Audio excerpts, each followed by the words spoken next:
Sabi po ng banal na kasulatan, mga minamahal, the fear of the Lord causes us to serve God. Pag meron tayong takot sa Diyos, maglilingkod ka talaga sa mahal na Panginoon. Kahit saan kang mapuntang dako, ating minamahal na mga kapatiran, kahit sa iba't ibang bansa, kahit saan dako, the same Spirit, kung anong banal na presensya ay binubuhos ng Diyos dito, ganon din doon, palapakan natin ang ating mahal na Panginoon. Karating ko lang po galing Australia. Meron doon sa ating church sa dako ng Perth, mga minamahal, ibang lahi. Meron siyang yung first church daw niya magsimula ng umaga. Pag matapos, hindi na raw siya mag-break, magdali-dali, nagmamadali, tatakbo doon sa atin dahil sabi niya, nandito ang presensya ng Diyos. Ever say, praise the Lord. Talagang umiiyak every service, daman-daman niya ang presensya ng mahal na Panginoon. So nagpa-counsel sa akin, sabi ko, sige, ang gawin mo, pagkatapos na yung church, kasi yun ang ando nga sa church nila, yun ang, sabi niya, ilang taon na kayo dyan? Sabi ko, sabi niya, 15 years. Ilang piraso kayo? Sabi niya, 16. So mga minamahal, dito sabi ko, ito pa lang, mag 7 years pa lang ang church dito, pero napakarami na nating member. Palapakan natin ang ating mahal na Panginoon. Ever say, praise the Lord. So maminamahal, tuwang-tuwa siya. Every service, hindi siya nag-absent. Unti-unti mga minamahal, talagang nadidevelop ang kanyang pananampalataya. Ang sabi niya, nandito ang matamis na presensya ng ating mahal na Panginoon. So hindi lahat pala ng mga churches, mga minamahal, ay kumikilos ang kapangyarihan ng Diyos. Subalit sa atin, may pagmamalaki natin, mga minamahal, sa iba na tunay ang iglesyang ito, sinasamahan tayo ng kapangyarihan ng banal na presensya ng ating mahal na Panginoon. Ever say amen. Sabi po ng Biblia, mga minamahal, mga kapatid, the fear of the Lord causes us to serve God, to worship Him. Amen? Amen. Ito po ay magbibigay ng comfort sa atin ng banal na takot natin sa mahal na Panginoon. Kaya habang tayo naglilingkod sa Diyos, lalo na sa panahon ngayon, kailangan magkaroon tayong takot sa mahal na Panginoon. Hingin natin sa Diyos, dagdagan mo ang aking takot sa iyo upang wag akong magkasala laban sa iyo. Everybody say, praise the Lord. Sapagkat kung wala kang takot sa mahal na Panginoon, madali kang madala sa mga temptation sa daigdig na ito. Kaya sabi ng Biblia, save yourself from this untoward, crooked, perverse, faithless generation. Save yourself from this wicked generation. Nasa huling generasyon tayo, nasa huling mga araw tayo, iligtas natin ang ating mga sarili, kanya-kanyang kaligtasan. Work out your own salvation with fear and trembling. Everybody shout, praise the Lord. May takot at panginginig. Bakit sabi ng Biblia, the eyes of the Lord are everywhere. But His eyes, sabi ng Biblia, to these children, to this one who tremble at my word and keep my commandments. Sabi ng banal na kasulatan, my eyes are rest upon them. Everybody say amen. Amen. Ang mata ng Diyos pala ay nasa atin. Kindly open your Bible. Sunod basahin po natin. Proverbs 1:7, kindly. 1:7. The book of Proverbs chapter 1 verse 7. The fear of the Lord is the beginning of knowledge, but fools despise wisdom and instruction. Amen. Kindly po, beloved Doc, 8:13. The book of Proverbs chapter 8 verse 13. The fear of the Lord is to hate evil, pride, and arrogancy, and the evil way, and the forward mouth do I hate. 10:27. The book of Proverbs chapter 10 verse 27. The fear of the Lord prolongeth days, but the years of the wicked shall be shortened.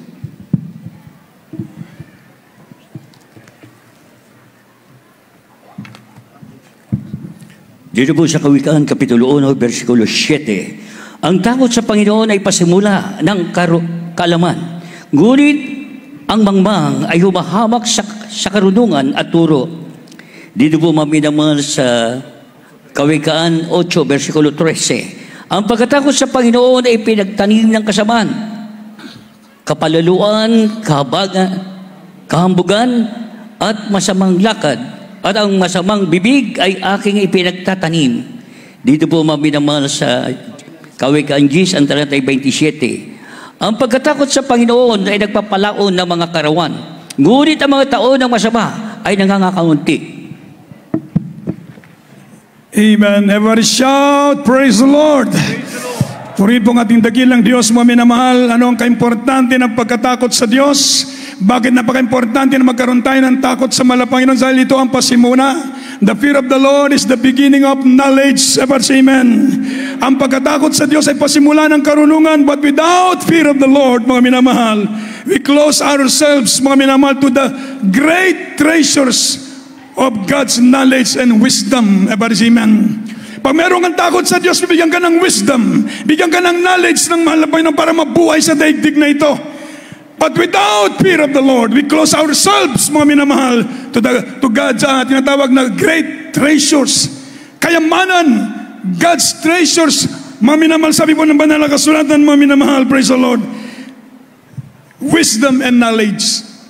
Kayamanan ang pagkatakot sa Diyos. Kayamanan, mga minamahal, na tayo may merong takot sa mahal na Panginoon. Pag meron kang takot sa Diyos, kahit saan kayo pupunta, kahit nag-iisa ka pa dyan, kahit wala ka ng kasama sa inyong lugar na mananampalataya, kapwa mananampalataya, hindi mo gagawin ang labag sa kalooban ng Diyos dahil alam mo meron kang takot sa mahal na Panginoon. Amen. Kaya sabi mo ng banal na kasulatan, the fear of the Lord, mga minamahal, sabi mo ng Biblia, will cause one to hate evil. The characteristics of godly people, godly-fearing people, are hate evil, are to hate evil and love righteousness. Namumuhi ka sa kasalanan. But without fear of the Lord, we will flirt with evil and to be corrupted by it. Pag wala kang takot sa Diyos, laro ka sa kasalanan. We will flirt. Ibig sabihin, mga minamahal, nandyan ka sa pamumuhay makasalanan. Amen. And to be corrupted by it, ikaw din ang mapapahamak. Kaya lahat tayo mananampalataya, mga kabataan, ako nasib ako dito, year 1984, 15 to 16 years old. Walang gawain sa amin sa Tarlac. Pupunta ako sa Novaliches every Semana Santa, every Holy Supper, once a month. Mga minamahal. Pero grabe, pag marinig ko ang pangangaral ng ating beloved parents in the Lord, mga Bible study ng ating beloved Mama Dear, yun ang nagmumold sa atin, yun ang nagbibigay sa atin ng encouragement. Nagkaroon tayo ng takot sa mahal na Panginoon. Kahit nag-iisa ka pa dyan, alam mo, kasama mo ang ating mabait na Diyos. Praise the Lord. The fear of the Lord, sabi po ng Biblia, will hate evil. But without fear of the Lord, we will flirt with evil and to be corrupted by it. Ikaw mismo aani. Amen. Ikaw mismo aani sa ginagawa mo, mga minamahal. Ikaw din ang aani ng kalugihan, kabulukan. Amen. Sabi nga ng Biblia, God is not mocked. To those who profess they are Christian, Spirit-filled, mga minamahal, at the same time, consciously sowing to the nature of sin, sa pleasures of sin, are guilty by mocking God and despising God. Amen. Mga minamahal, din natin matatakasan ng Diyos. Wala tayong matatago sa mahal na Panginoon. Everybody shout, praise the Lord. Ang gawin natin, i-confess yung ating kasalanan. Sabihin natin, mahal na Panginoon, ayaw ko ng buhay makasalanan. Ayaw ko ng buhay ng ganito. Tulungan mo kung magawa ko ang iyong kalooban. Everybody say amen. Dahil kung anong itinanim natin, yun ang aaniin natin. Pag nagtanim ka ng spiritual, aani ka ng pagpapala. Everybody say amen. Amen. Sabi po ng banal na kasulatan, the fear of the Lord will prolong life. Basahin po natin ang Proverbs, kindly, chapter 14, 26 up to 27. Kindly po, The book of Proverbs, chapter 14, from verse 26 up to 27. In the fear of the Lord is strong confidence, and his children shall have a place of refuge. The fear of the Lord is a fountain of life, to depart from the snares of death.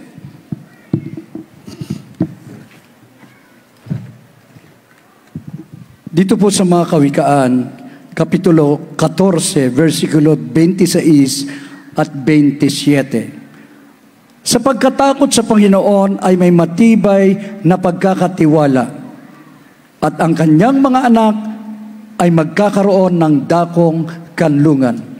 Ang pagkatakot sa Panginoon ay bukal ng kabuhayan upang humiwalay sa mga silo ng kamatayan. Everybody shout, praise the Lord. So the fear of the Lord will prolong life. Gusto natin ng buhay na mahaba. Lahat mang gustong buhay na magkaroon ng mahabang buhay, magsabi ng praise the Lord. Gusto natin ng mahabang masaganang buhay, magsabi ng praise the Lord. So the fear of the Lord will prolong your life. But without fear of the Lord, mga minamahal, sabi po ng banal na kasulatan, without fear of the Lord, mga minamahal, sabi po ng Biblia, our lives are likely, mga minamahal, sinasabi ng banal na kasulatan, to be corrupted or to shorten by our refusal to eat God's word. Pag ayaw mo makinig ng salita ng Diyos, sabi ng Biblia, ang walang pagkatakot sa Diyos ay nagpapaiksi ng buhay. Everybody say amen. Bakit sa banal na kasulatan ang Diyos ang may-ari ng buhay? Si King Hezekiah mamamatay na, sabi ng banal na kasulatan kay ni prophet, maminamahal, sinugo sa bahay ni Hezekiah, sabi ng banal na kasulatan, ayusin mo ang iyong bahay kay mamamatay. Nung tumalikod ang propeta ng Diyos, si King Hezekiah lumuhod, umiyak. Sabi niya, mahal na Panginoon, nakikita mo meron akong takot sa iyo. Everybody say amen. Siya'y umiyak sa Diyos. Pag meron tayong takot sa Diyos, sabihin natin, mahal na Panginoon, nakita mo na sinunod ko ang iyong kalooban, nagkaroon akong takot sa iyo. Everybody say amen. Pagkatapos mo, minamahal, dumating ang salita ng Diyos, ang propeta ng Diyos, pinabalik. Sabihin mo sa kanya, dagdagan ko ang kanyang, nakita ko ang kanyang mga luha. Nakita ng Diyos ang kanyang pagtangis, pag-iyak sa mahal na Panginoon. Narito, dagdagan ko ang kanyang buhay ng another 15 years. So, palapakan natin ang mahal na Panginoon. Everybody say amen. Kaya kung edad mo ngayon 80 na o 70 na, pwede ka pang humingi sa malapan na extension. Everybody say amen. Pangalan Panginoon, kahit hindi na 15 years, kahit 10 years na lang. Everybody say amen. Amen. Depende sa kalooban ng Diyos, sapagkat siyang nakakalam na lahat ng bagay. Palapakan natin ang ating mahal na Panginoon. Pero maka-request tayo sa Diyos. Hindi ka-iindihan ng ating mahal na Panginoon. Tandaan mo yan. Hindi ka-iindihan ng Diyos. Pag sinabi mo sa mahal na Panginoon, ang buhay ko ipaglingkod ko sa iyo, bahalang Diyos na magdagdag ng mataon sa kaarawan ng iyong buhay para maluwalhati mo ang ating pinakamamahal na Panginoon. The fear of the Lord, sabi po ng ating nabasa sa Proverbs, provide a strong confidence and is a fountain of life. Provide a strong confidence. But without fear of the Lord, we will not come to know the love of God that gave us, mga minamahal, assurance and confidence, mga minamahal, of our salvation. Ang magbibigay sa atin ng tinatawag na satisfaction, ang Diyos lang. Everybody say amen. Ang magbibigay sa atin ng tinatawag na assurance, ang Diyos lang. Everybody say amen. Ang magbibigay sa atin ng tinatawag, mga minamahal, na tinatawag po, mga minamahal, na fountain of life, ang Diyos lang. Kaya pag meron kang takot sa mahal na Panginoon, pinagpala ka na sa lahat ng pinagpala. Everybody shout, praise the Lord. Praise the Lord. Kahit nandiyan ang kasalanan, ayaw mo. Kahit walang nakakita, ayaw mo. Everybody say amen. Takot ka. Kinakausap ka ng mahal na Panginoon, huwag anak. Huwag mong gawin yan. Everybody say amen. So yung takot mo sa Kanya, alam mo nakikita ng Diyos. Bakit tayo nagkakaroon ng takot sa mahal na Panginoon? Sabi nga, the fear of the Lord causes us to serve Him, and the fear of the Lord is tinatawag na accompanied by insurance and unspeakable spiritual comfort for God's Word. Merong comfort ang Holy Spirit, merong kang joy. Kahit mahirap ang buhay, kahit wala kang makain, maligaya ka. Bakit? Alam mo, merong kang Diyos na tinatawagan. Everybody say, praise the Lord. Magbigay sa'yo ng comfort. Kaya sabi po ng Biblia, kindly open your Bible, Proverbs chapter 16:6, 19:23, and 22 verse 4. Pakibasa po yung The book of Proverbs chapter 16, verse 6. By mercy and truth, iniquity is purged, and by the fear of the Lord, men depart from evil. The book of Proverbs chapter 22 verse 4. By humility and the fear of the Lord are riches and honor and life.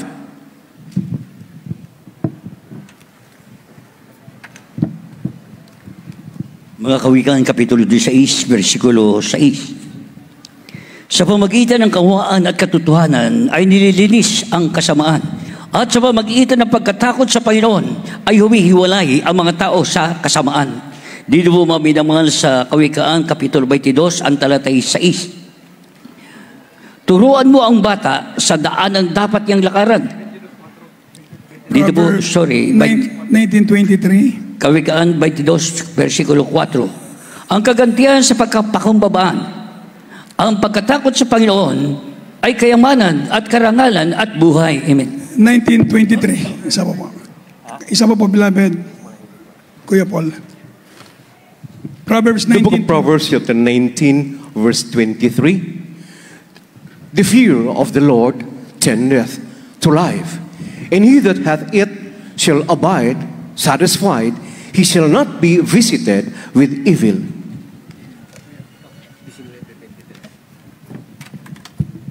Dito po sa Kawikaan, Kapitulo 19, versikulo 23. Ang pagkatakot sa Panginoon ay patungo sa kabuhayan, at ang na nagtatangkilik noon ay tatahang may kasayahan. Hindi siya tadalawin ng kasamaan. Palapakan po natin ang malakas ang salita ng Diyos. Praise the Lord. At po magsabi ng praise the Lord.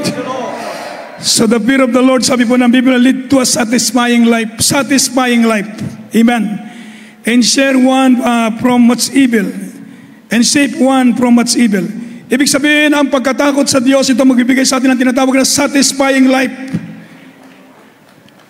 King Solomon, mga minamahal, according to King Solomon, the search of a natural man for satisfaction and happiness is not to be found in great possession. It's not to be found in worldly pleasure. Amen. It's not to be found in acquisition of wisdom. Marunong ka, mayaman ka, mga bagay na material na sa iyo ang kalayawan, pwede mo. But according to King Solomon, the search of a natural man for satisfaction and happiness is not to be found in all of these things. According to him, mga minamahal, joy and gladness and happiness in his presence, there is fullness of joy. Ever shout, praise the Lord. The fear of the Lord lead to satisfying life. Without fear of the Lord, we will not be motivated, mga minamahal, to truly work our own salvation. And without fear of the Lord, mga minamahal, without fear of the Lord, sabi po ng Biblia, we cannot please God. Ever say amen. When we fallen into sin, without fear of the Lord, when we fallen, mga minamahal, to sin, mga minamahal, into sin, we will not be motivated to repent. Pag wala kang takot sa Diyos, bahala na. Sige, mabuhay ka sa kasalanan, hindi ka magsisi sa iyong ginagawa dahil wala kang takot sa Kanya. Ever say amen. Pag meron kang takot sa Diyos, sabi po ng Biblia, we'll be motivated when we fallen into sin, mga minamahal, we will be motivated to repent. Magsisi ka dahil meron kang takot sa mahal na Panginoon. Pero pag wala kang takot sa Diyos, balik-balik sa kasalanan, sigig pasaway. Walang mangyari sa buhay mo. Everybody say amen. Everybody shout, praise the Lord. Yan po ang natutuo. We will not be motivated to work out our own salvation with fear and trembling. And without fear of the Lord, we will not please God. Hindi natin papapaluguran ng Diyos. Kaya ang bawat Kristiyano, idulog mo sa Diyos, ingin mo sa Panginoon araw at gabi. Mahal pa yun ang dagdagan mo aking takot sa iyo. Dagdagan mo yung manginig ka sa takot, yun ang maganda. Everybody say amen. Bakit ano sabi ng Biblia? The eyes of the Lord are upon them, to those who tremble at His word. Ever say amen. Ang mata ng Diyos ay nandoon sa mga taong nanginginig sa takot sa Kanya. Kapag nanginginig ka sa takot sa mahal na Panginoon, ayaw mo ng kasalanan dahil nakikita ka ng Diyos. Kahit walang nakakita, pero alam mo nakikita ka ng mabait na Diyos. Ever say amen. Ito ang mag-motivated sa atin para paglingkuran natin ng Diyos. Kung magkasala man tayo, darakadaka, humingi tayo ng tawad, mag-alay ka ng ayuno, magagula, mga minamahal, umiyak ka dahil nagsisi ka sa iyong kasalanan. mapalad ang may mga takot sa Diyos. Palapakan natin ng malakas ang ating mabait na Diyos. Everybody shout, praise the Lord! Kaya sabi po ng banal na kasulatan, serve the Lord, will receive God's kingdom that cannot be moved, sabi po ng Biblia. So we must render unto the Lord. We must serve unto the Lord acceptably with reverence and godly fear. Palapakan po natin ng malakas ang ating mahal na Panginoon. With godly fear, reverence, magkaroon tayo ng pagtakot sa mahal na Panginoon. Habang ginagawa natin ito, pagpapalain tayong lahat ng ating mabait na Diyos. Kahit saan kang dako, mga minamahal, say no to sin. Everybody say, praise the Lord. Say no to temptation. Everybody say, amen.